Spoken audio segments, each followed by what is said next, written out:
حرام ما مع غيرها. وحق اليوم 8 بس. ايوه بس حق امس قالت، حق امس حاليات الصدق والله قوه. يلا سابر 16 بعدين اقيدها.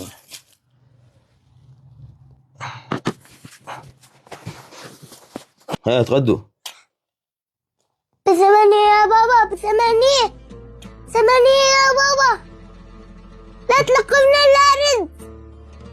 8 ما قد طعمناش الفواكه من حين خلقنا الله.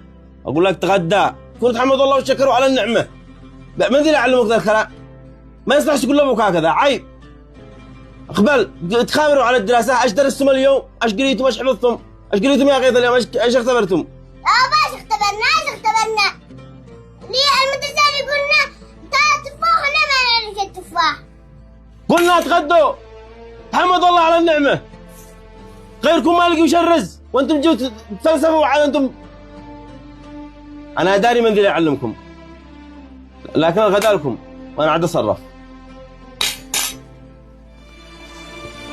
ما يقول لي لا تخلوا واحد يقر ولا تخلوا واحد يقرر نفسه داخل البيت هذا.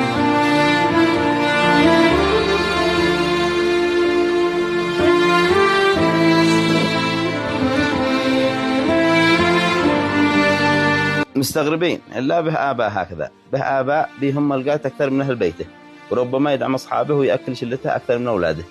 به آباء بيعامل عياله كأنهم بلا أسرة، بيعاملهم كمتسولين، لا صرفة سواء، لا حب، لا اهتمام، ولا جو أسري مثل العالم والناس. وبه آباء قالوا بصوره داخل البيت كأنهم غرماء، وخارج البيت ابتسامته عريضة بشوش نبيل مخلق ومثل الملاك. وبه آباء ما يعرف يدخل البيت حتى كيلو موز بحجة إنه ما بش معه، متعطل عن العمل، أموره مش تمام. وحقلقات تدبر بشكل يومي لدرجة انك ما تقدر تفسر هذا التناقض. خلاصة الكلام يا اخي، خزن وارتاح، وخزن بكم ما ودك، وعيش حياتك بس بعد ما تأكد ان اهل بيتك مكفيين.